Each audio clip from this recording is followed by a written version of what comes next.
Hello po muli mga kababayan, nagbabalik po muli ang inyong katambay, si Katambay Mano po, dito po sa Tambay Makabayan. Magandang araw po muna, tanghali, hapon, gabi, madaling araw po sa atin lahat. Kahit saan pong sulok ng mundo o bansa tayo naroon, naway maingatan po tayo mga kababayan. Ito po, pag-usapan po natin mga katambay, ito pong party po yata ito mga katambay, ibang klase po. Talagang magagaling po para po itong mga huwes, para mga prosecutor. At napakaganda po at napakagaling po nila. Lalo po sa sinasabi pong paninira po yata o paninira direkta, lalo po sa Vice President at syempre sa sumusuporta rin sa Vice President. Ibang klase po sila mga kababayan. Kaya nga po yung sinasabi ni Badat Bay na kalahating milyon ang bayaran daw po yata sa social media. Lalo kung ikaw ay magaling na magiging detractors po ng Vice President, ay magkakamal ka nga ng ganong kalaking halaga o mas higit pa mga kababayan. Ito pong kukomentuhan po natin, isa pong taga Bicol. Ibang klase po ang bibig ng taga Bicol. Talagang parang sa kanya talagang may impeach na po ang isang Vice President mga kababayan. Pakinggan po natin. At ito rin po pala nagtitinda at ng mga kung ano-ano mga kababayan. Meron din po pala itong mga online business. Pakinggan po natin siya mga katambay. Dito sa ating kwento kasi ito yung lumalabas na balita ngayon. Yan po yung report ng Politico News. House waiting for other impeachment complaints versus Sara Duterte. May iniintay pa po. Diba? Kala natin, okay na yung dalawa. Yan sabi dito sa balita. House Secretary General Reginald Velasco has received information that other groups are planning to file an impeachment complaint against Vice President Sara Duterte. So sabi po ni Velasco, ito niya yung rason why his office has yet to transmit the two impeachment complaints that were filed before his office. Hindi pa kasi may balita kami na may mga magpa-file pa. So, para isang transmittal na lang kay speaker, sabi po ni Velasco. Tapos, pinag-aaralan din kasi ng legal staff namin yung final na complaint. Kung may kulang, kung na-verify nga ganyan, ay kung na-verify nga, mga ganyan, para si speaker can decide on the basis of the information that we will submit. Tama yung ating hula, mga kababayan. Other than yung patong-patong na kaso na ipafile ng National Bureau of Investigation at DOJ, pati yung PNP, pati yung disbarment, patong-patong na po. Dito po sa impeachment complaints. Patong-patong na impeachment din po. Ang kakaharapin ni Sara Duterte, galit na galit po yung mga grupo. Kasi imagine, pagbantaan mo yung ating Pangulong Bongbong Marcos, pero hindi nakasentro doon sa pagbabanta, kundi yung cause ng pagbabanta, mga kababayan. Ano niya, Mr. Maravillas, yung rason ng pagbabanta? Na-booking yung paglustay.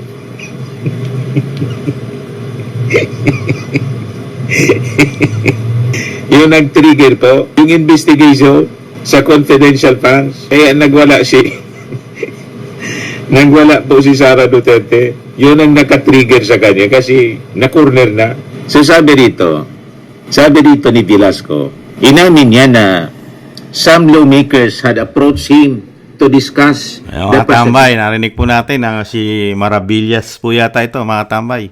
Talagang nakita niyo po, masayang-masaya at tuwan-tuwa dahil nga po madadagdagan pa raw po ang impeachment. Ang magpapile ng impeachment kasama na po ang puwersa ng gobyerno ayon sa kanya. Kasama na po ang DOJ, NBI kasama at ang PNP. Talagang puwersa ng gobyerno.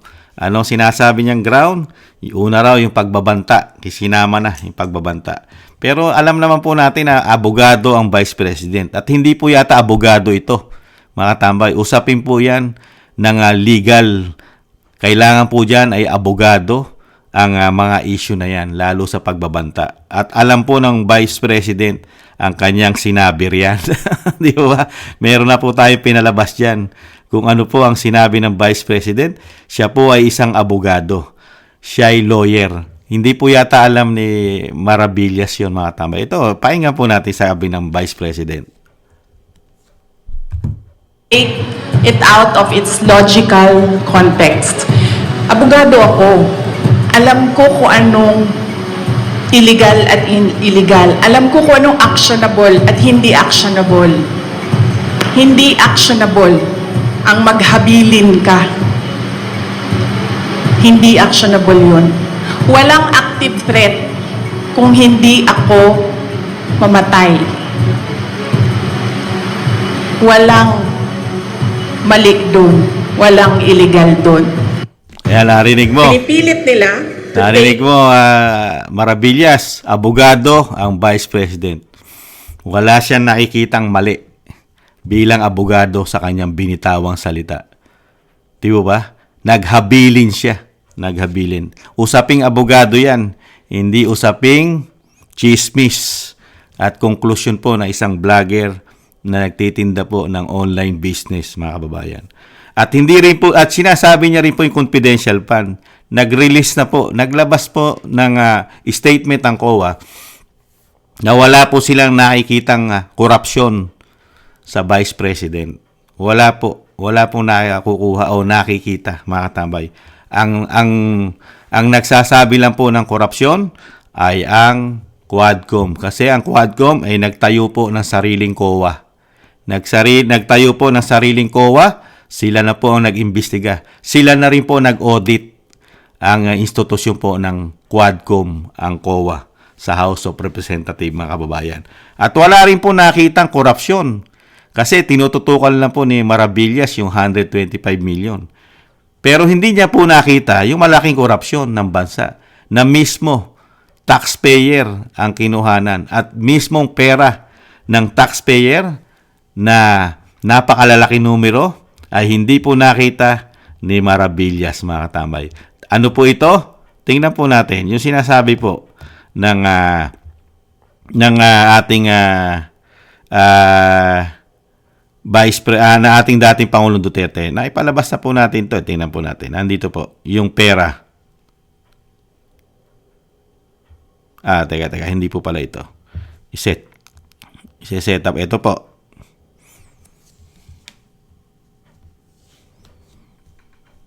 Teka.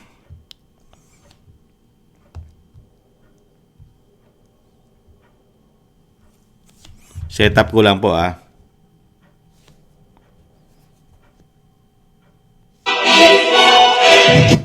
Setup ko lang, mga kababayan. Hindi yata nakita Ito. Ang gobyerno na ito, walang project. Saan ang pera namin? PhilHealth, 89 billion. Ang naiwan, 29 billion na lang. Ang Maharlika Fund, ang target nila sa 250 billion.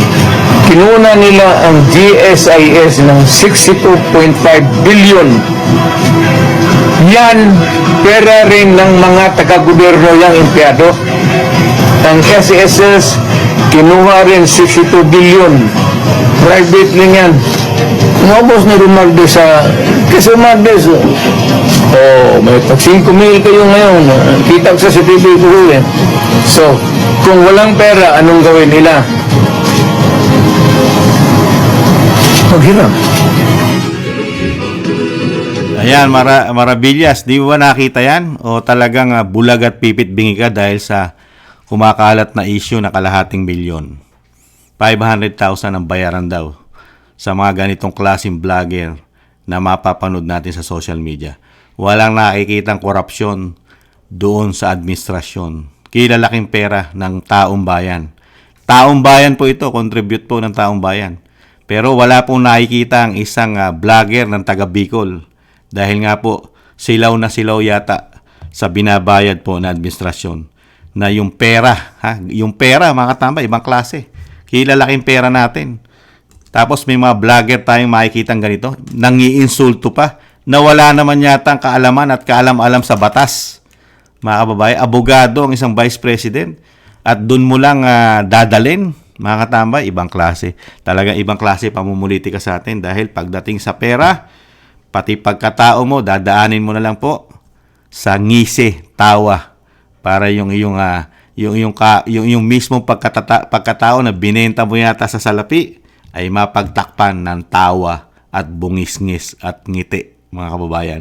Ito pa po isa, matindi rin po ito isa, mga tambay, yung sinasabi nilang ulo, si Chris Ulo, binanatan niya po yung isang makabayan po at naging bayani po ng ating bansa, isang militar o sundalo, si Cap Dado po, ay binanatan po ng isang Chris Ulo na napakalaki po ng kabayanihang nagawa sa ating bansa. Naging bayani po kasi ito. Mas matindi po ang ginawa nitong kabayanihan kaysa po kay Cap Dado. Kaya po, binanatan niya po si Cap Dado, mga kababayan. At pakinggan po natin si Chris Ulo, mga tambay, kung paano niya po questionin ang mga sinabi po ni Cap Dado. Pakinggan po natin. I-set up ko lang po, mga kababayan. Okay.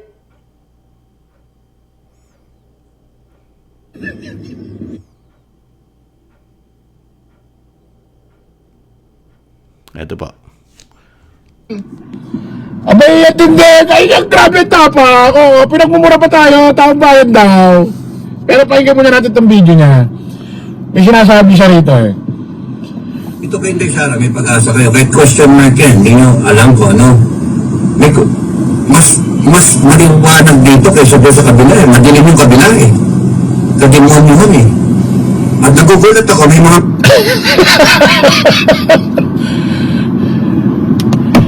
May liwanag daw kay VP Inday Sara Duterte. Dito na sa kabila, kala Pangulong Bongbong ay kadiliman daw. Puro kadimonyohan daw.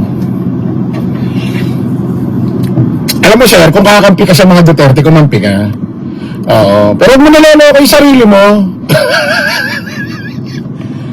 Huwag mo naloloko yung sarili mo. Kadiliman, kala Pangulong Bongbong? Kadimonyohan, kala Pangulong Bongbong? Kala VP Inday Sara, ay liwanag. I-make me laugh Ay, kumampi ka, huwag mo naloloko yung sarili mo sir, ha? military men na nagsasabi, Sino ba niluloko sarili? Parang siya niluloko niya sarili niya, di ba? Hindi na siya nahiya sa taong bayan. Di ba? Makapal kasi katawan makapal din ang pagmumuka. Nakita po natin katawan at pagmumuka. Parang magkahawig sila ni Maravillas, ni Dante Maravillas. Magkahawig po yata. Magkapatid po ba ito, mga kababayan? Magkamuka magkahawig Yung taga Bicol, si Chris Ulo, parang magkapatid yata o magpinsan. Hindi na nahiya sa balat niya na sabihan ng taong bayan.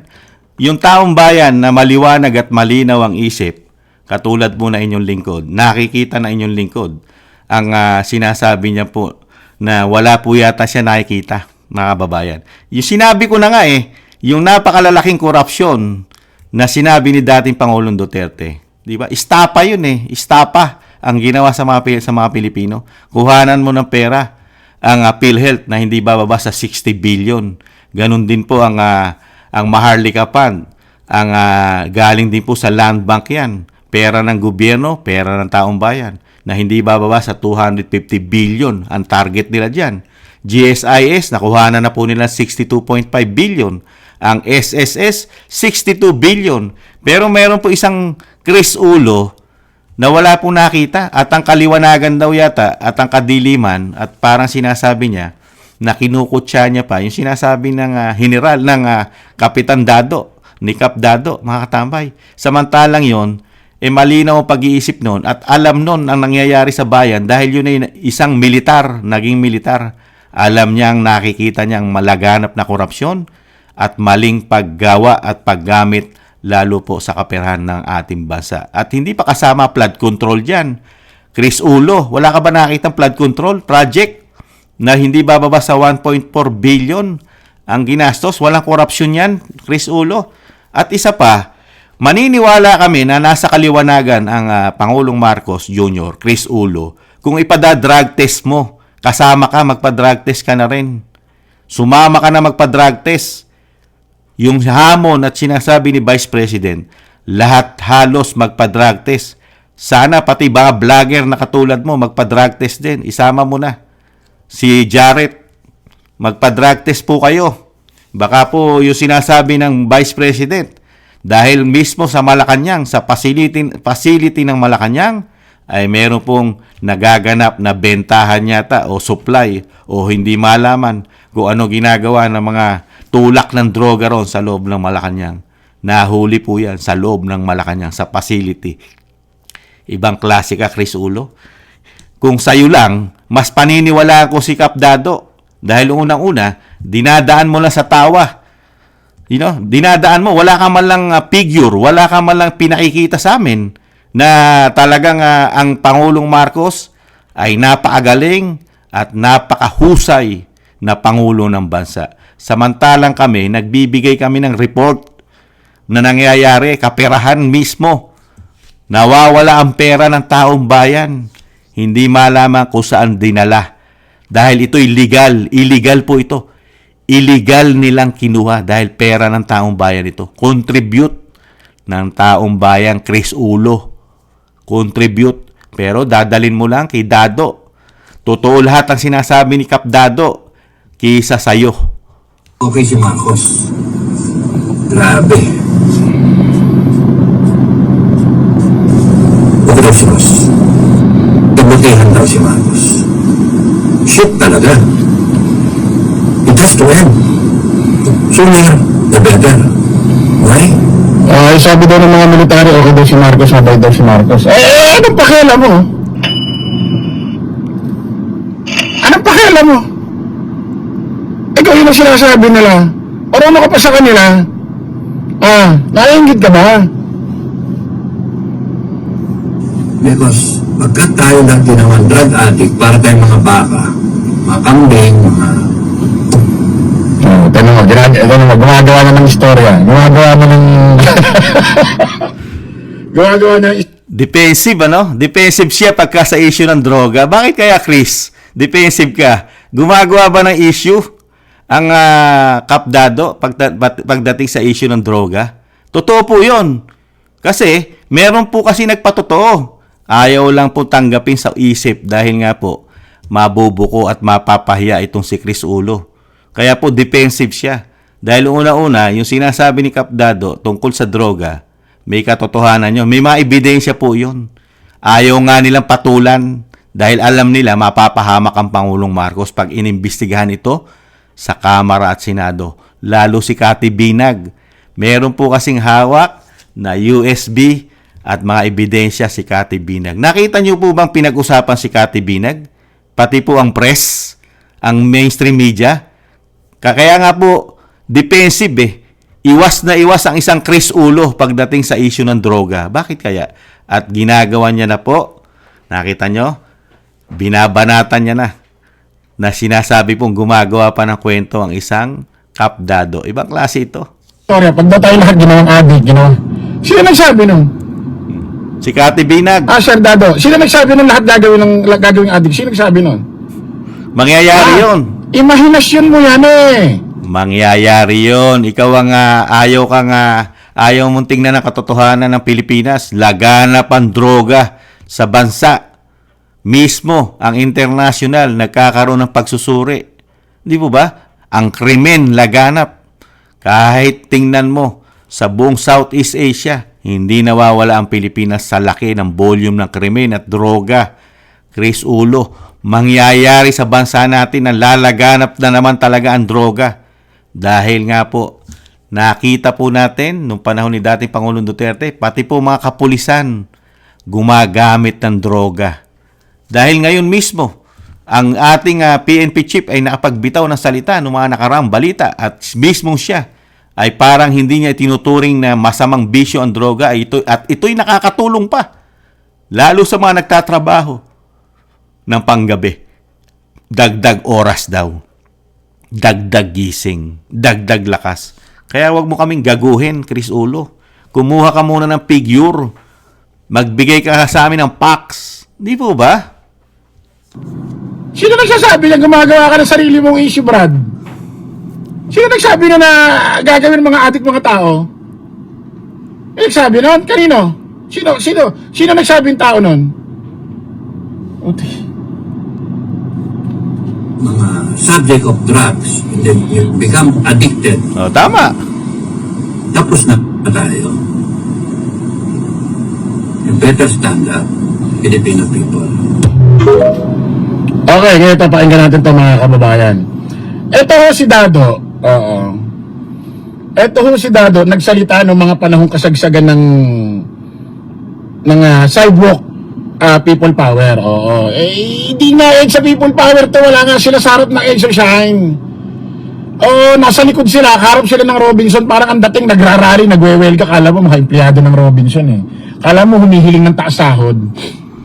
Etong video na to kasi Tingnan nyo mga tambay, talaga kinutya pa yung mga sumusuporta kay BP Sara. Pasalamat ka nga BP Sara eh. Dahil ayaw pa ng kaguluhan ng pamilya Duterte ni BP Sara at ni dating Pangulong Duterte. Ayaw niya na talagang totally bumagsak at malugmok ang Pilipinas. Bumalik ulit sa dati katulad nung nangyari na bagsak ang ating ekonomiya noong 1986. People power at nung panahon po na matanggal din sa pwesto ang Pangulong Estrada. Matatalino po ang mga Duterte. Matatalino. Ngayon, ikaw lang yata ang hindi nakakita na katalinuhan ng mga Duterte, Chris Ulo. Dahil yata ito sa sinasabi po ni Banat Bay. Ipagbibili mo na ang iyong pagkatao, kaluluwa, at ang iyong prinsipyo ay panandalian lang yan. Walang tumatagal sa kapangyarihan. Baka pagdating ng panahon, ikaw naman ang pagtawanan ng mga taong kinukutya mo at pinagtatawanan mo, Chris Ulo. sa ganung mga panahon na yun, na meron pang tao sa EDSA na kakarampot lang naman, na mas marami pa ang vlogger kaysa tao. Ito yung sinasabi ng mga vlogger, eto na! Kilalang personalidad dumating! Nagsalita na! Binasag na ang katahimikan! Nagsalita na! Siyempre, ipi-play naman ng tao, no? Aba, kilalang personalidad. Binasag na raw ang katahimikan. Nagsalita na. Pinlay mo, tatawagin si Pati nga ikaw Pati nga ikaw nabasag ang katahimikan mo Kung hindi ka ba bobo at gago Di ba? Kung hindi ito gago at bobo. Pati siya nabasag ang kanyang katahimikan. Bakit? Binablog niya nga Di ba? Di nabasag ang katahimikan mo dahil binlag mo at kinukutya mo pa. Ibig sabihin, nananahimik ka ba niyan? Kung hindi ka ba bopols Di ba? Huwag mo gaguhin ng mga Pilipino. Di ba? Mismong ikaw nagamit mo. Hindi ka nananahimik dahil totoo, nasaktan ka. Dahil nga may kumpas kayo, katulad kayo ni Dante. Di ba si Dante? Pareha-parehas Dahil nga mukhang may nagpapasweldo, kaya may kumukumpas kaya. Di ba? Tingnan pa natin, ibang klase to. Ito na yung kilalang personalidad din nyo. Ito na yung kilalang personalidad nyo. Grabe na. Pakinggan natin. Kung ikukumpara naman sa'yo na nagsasalita ngayon at talagang kinukutya mo pa ang isang kapitan na binuhos niya, inalay niya ang kanyang buhay noong mga panahon siya ay nasa serbisyo. Naging bayani siya. Pinrotektahan niya ang seguridad ng bansa. Ikaw, ano ang maipagmamalaki mo kay Sir Dado, kay Kapitan Dado? Chris Ulo, ano ipapagmamalaki mo? Yung lumalabas sa bibig mo, pangungutya? Ipagmamalaki mo sa isang naging militar na wala namang issue ng droga, samantalang yung kinakampihan ay may issue ng droga. Ibang klase ka. Buti na lang nakita kita.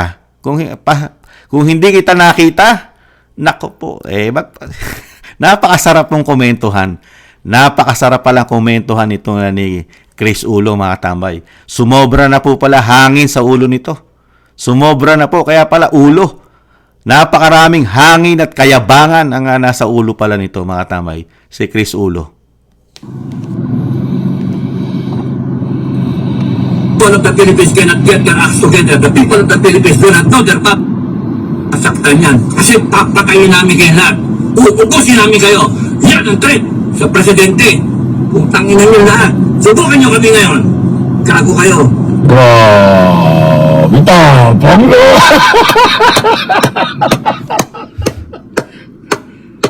Talaga sa tapang, may tapang yun kumpara sa'yo. Pambira ka naman, no? Ay, wala ka nga sinabi kung ikaw isa kang general o isa kang nakipaglaban sa Marawi. O, di ba? Kumpara mo sa isang kapitan na talagang ito may batalyon ito. Lumalaban ito sa mga terorista, mga MPA. Di ba? At sari-saring krimen, sindikato. Samantalang kukutsain mo at totoo lahat ang sinabi noon. Kung may gagawin kayo sa Vice President Sara Duterte, talagang magkakagulo. Di ba? Kasi kayo hanggang pera-pera lang. Di ba? Hanggang pera-pera. Kasi pagka po kasi nakita nyo po nga, nakita po ba natin? Nakikita natin sitwasyon ngayon. Di po ba? Hirap na hirap nga sila lagyan ng ground ang Vice President. Hirap na hirap. Ano po ang naging ground na lang? Di ba? Puwersa ng CPP, NPA, NDF. Doon na lang sila kumuha ng puwersa. Yung dalawang impeachment. Di ba? Puwersa ng CPP, NPA, NDF. Biruin mo yun. Yung mga sumusuporta ron nag-impeach. Tapos ngayon, yung pangatlo daw, gobyerno na. Gobyerno na. Kaya malabo pong paniwalaan ng mga Pilipino na wala kinalaman dito ang Pangulong Marcos at ang Speaker. Siyempre, kasama po lahat yan. Di ba? Kasi gobyerno na eh. Sino po ba ang commander-in-chief ng gobyerno kung matutuloy yung pangatlong impeachment na sinasabi ni Dante? Di ba? Sino may commander-in-chief? Sino may hawak ng mga sekretary na ito? Katulad po ng DOJ. Di ba? PNP. Sino ba commander-in-chief niyan? At pati NBI. Di ba? Kaya wag niyo lukuhin ng mga Pilipino. Ginagawa niyo tangat bobo. Ay, grabe ang tapang! Lupit na! Ay, grabe! Tapang pala ni Dado. Subukan niyo saktan niya si VP Inday Sara Duterte. Totoo yun. Subukan niyo Saktan saktan niya. Manda kayo sa amin. Patayin namin lahat kayo. Sabay mura ang PI daw tayo lahat, oh. Yan ang trend sa presidente. Naku. Tinan mo kagago nito. Kung hindi ba gago nito eh. Lahat daw tayo. Threat. Papatayin. Hindi ba gago ito? Hindi ba gumamit na common sense? Ang sinasabi niya, yung mga subukan yung patayin, yung papatay. Hindi ka ba gago eh? Napaka-bopols naman ito. Isasama mo pa si Kamalong doon sa papatayin. Pati ikaw. Sinabi ba pati ikaw? Papatayin ng mga vlogger na kumukutya. Sinabi ba?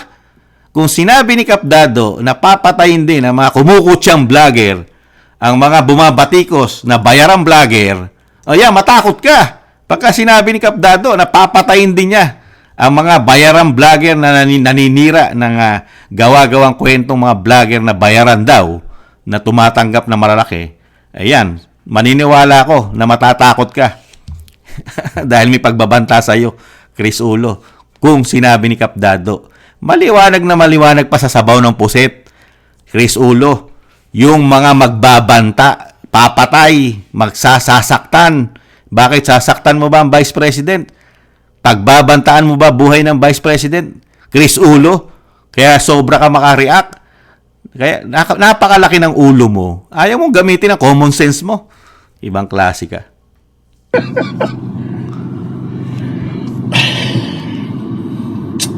Sasaktan daw si VP Inday Sara Duterte. Gumawa ka na naman ng imahinasyon eh.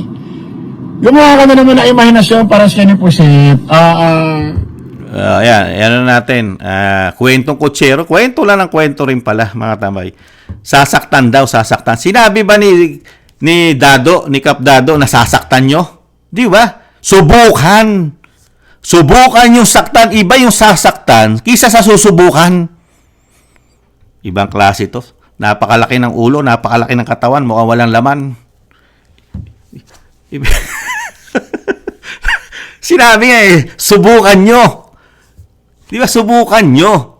Saktan. Subukan nyo saktan. Kung meron man nagbabanta na saktan siya, sige, subukan nyo. Yun ang magkakaroon ng problema. Yung susubok. Hindi sinabi ni Kapdado na sinasabi, saktan nyo. Sige, saktan nyo. Hindi naman pinagdudut-dutan ni Kapdado na saktan nyo. Ibang klase ka, Chris Ulo. Oh. Nako, maglubay ka nga. Napakalaki ng ulo mo at napakalaki ng katawan mo. Napakalaki mong gago at tanga. Ibang klase ka. Parehas kayo nitong Parehas kayo nito isa na taga Bicol, ibang klase. Talagang matindi po ang mangyayari sa ating bansa. Pagka ganito lang po ang mapapakinggan natin sa social media, yung mga ganitong klase na nagkukomento na talagang walang laman kung hindi paninira lamang, walang facts, wala ka man lang makikita na inaangat nila ang kaliwanagan ng isang administrasyon ng Pangulong Marcos. Anong kaliwanagan? Wala naman sila nababanggit. Ang binabanggit lang nila, puro paninira. Puro paninira sa Vice President. Paninira dito sa mga nagsasabi ng totoo. Dahil si Kap Dado ay nagsasabi ng totoo. Nakikita niya ang problema ng bansa at nakikita niya ang pagpapatakbo ng bansa at nakikita niya ang droga, number 1. Ang droga. Laganap na laganap ang droga. At nagagamit ang droga. Pati sa loob ng Malacanang nakakapasok sa facility ng Malacanang ang droga. Pinatotohanan po yan ng isang Executive Secretary Bersamin. Pax yan. Pero pagdating kay Chris Ulo, ang pax niya nasa ulo lang niya. Nasa ulo. Samantalang ang mga nagsasalita, ang kumu-question sa pamumuno ng administrasyon ni Pangulong Marcos Jr., pati sa pamumuno ng speaker, di ba? Merong mga ebidensya. Lalo ang Vice President, kumpleto siya. Pati ang ginawang korupsyon ng First Lady na hindi halal ng bayan, meron siyang ebidensya, Chris Ulo. Ganon din si Kap Dado. Meron siyang facts, meron siyang pinagkukunang totoo, mangyayari. Di po ba? Saan nyo lang dinadala, mga kababayan? Saan dinadala? Dito lang po. Sa kanyang sinasabing banatan lang para doon sa kanyang mga followers na mahina rin ang kokote. Ganun po yun eh. Pagka mahina ang kokote at walang laman ang ulo, kung hindi ganun lang ang ibibigay sa yung pagbablog nitong ni Chris Ulo, parang ang nakikinig sa kanya, mahihina rin ang ulo. Diba? Naniniwala, puro paniwalain. Puro wala namang siyang binibigay na napakagandang kaliwanagan ng administrasyon ni Pangulong Marcos. Napakagandang ginamit. Ginamit niya ng tama ang pondo ng bayan. Walang ganun eh. Wala rin pinakitang facts na ginamit din ng napakaganda ang pera ng bayan ng institusyon ng Kamara. Wala eh. Di ba? Ganon din si Maravillas, si Dante. Walang pinakikita pong facts. Puro paninira lang. Puro report lang ng Publicus. Dinadala lang ang Pilipino sa report ng Publicus pero walang achievement. Wala kasing achievement eh. Lalo sa paggasta ng pera ng bansa. Wala nakikita. Wala naman binigay ng report sa atin si Dante Maravillas. Walang binigay na report eh. Na yung pera ng PhilHealth ay kinuha nila ng legal. Di ba? Dapat ganun eh. Hindi totoo yan. Yung pera sa PhilHealth, kinuha ni Pangulong Marcos yan, pinalipat yan. Legal yan, legal. Hindi nga nila mapagtanggol kasi illegal. Illegal ang pagkuha dahil pera po yun ng miyembro. Di ba? Hindi nga nila maitakil yun eh. Lalo yung pera po sa Maharlika Fund, pera din po ng taxpayer yun. Nasaan na yun? Hindi nila pwedeng itakil yun. Hindi nila pwedeng ipag-usapan yun. Baka hindi sila bayaran yung mga nagbabayad. Baka hindi makatanggap sila. Di kaya? At yung GSIS, SSS, yung flood control na nga lang, hindi nila mapag-usapan eh. Lalo yung ginto. Hindi nila mapag-usapan yung ginto. Hindi nila po pwede pag-usapan yan. Baka sila malintikan kung may nagpapasweldo sa kanila. Di po ba? Kaya dito po makikita mo talaga, itong mga vlogger na ito, talagang sa dami po ng issue ng pamahalaan, lalo sa issue number 1, droga.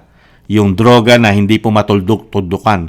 Napakarami na po na nagsasabi na magpa-drug test na po. Pati po mismo ang Vice President ay hindi po ito pinapatulan. Dahil dinidribble eh. Dinidribble po nila ang Vice President at nilalayo po ang issue. Pagka po ang issue ay nasa droga na at kailangan na po ang issue ay drug test na, gumagawa na po sila ng ibang issue. Katulad po niyan, di ba? Ginamit na po nila ang CPP, NPA, NDF. Di kaya, dahil puro impeachment na po. Doon na po napunta ngayon ang issue sa impeachment. Wala na po sa drug test na sinasabi ni Vice President. Ang sinasabi ni Vice President, magpa-drug test na tayong lahat. Na wala na po ron. napunta na po sa impeachment. At nawala na rin po ang issue doon sa pera na kinukuha ng First Lady sa mga Pilipino na hindi siya halal ng bayan. Nawala na po rin na issue. Napakagaling po nila mag-dribble. Kaya tama yung sabi ni Vice President, ididribble ka na ididribble. Dinidribble ang issue. Kasama siya, dinidribble para po mapagtakpan ang kanilang mga kapalpakan at ang kanilang mga korupsyon. Ayon na rin yan sa dating Pangulong Duterte. Kaya itong mga itong dalawa na ito, si Dante at si Chris Ulo, ay puro hangin lang ang laman, mga tambay. Hangin. Pagka nakuha na yata nila yung sinasabi ni Banat Bay, wala nang makahihiyan ito. Dadaanin ka na lang sa bungis-ngis, tawa. Dahil po yung kanilang kahihiyan, itinatawa na lang nila. Dahil sanay na po sila, mga tambay. Dahil sa pera yata. Ganon talaga nagagawa ng pera. Dahil nga may kasabihan, kahit po naman sa Biblia, di ba? Nagsasabi naman talaga ng totoo. Totoo po. Dahil ang ugat ng kasamaan, pera. Ang pera ay ugat ng kasamaan. Pero, ang pera, pag naman ang gumamit ay matinong tao, nagagamit ito ng tama. Pero pagka mga ganitong klase naman ng tao ang gagamit ng pera, lalo kung ang pera ay galing sa illegal, ugat talaga ng kasamaan yan. Ugat ng kasamaan. Dahil illegal, galing sa pera ng taong bayan yan, mga katambay. Kaya dito po sa dalawang vlogger na ito, ano po ang napala natin dito, mga katambay? Puro paninira. Puro paninira, mga katambay. Kaya, maraming mga followers Nakita ko maraming mga followers, kaya maraming naluluko ito. Maraming followers, mga kababayan. Ibang klase.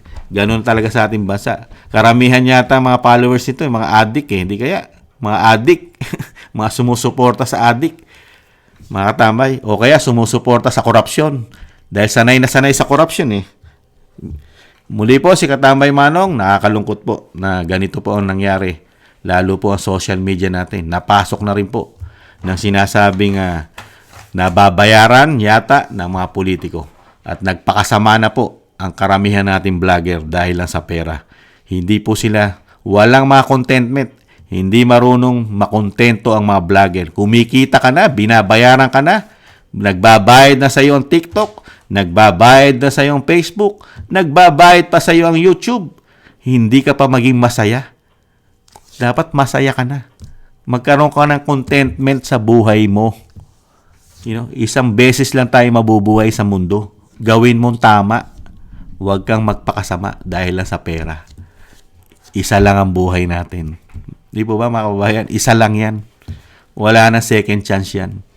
Muli po, mga katambay, maraming salamat po sa mga nagusto po ng ating Tambayang Makabayan sa YouTube at TikTok. At ganoon din po sa mga nagla-like, share, and subscribe. At syempre po sa mga nagko-comment. Maraming salamat po, mga kababayan. Huwag po natin tularan itong mga vlogger na ito. Lalo yan si Chris Ulo. Huwag na huwag po, mga kababayan. Dadalhin po tayo niya sa kumunoy at sa kahihiyan. Muli po, maraming salamat. Paalam. Bye-bye.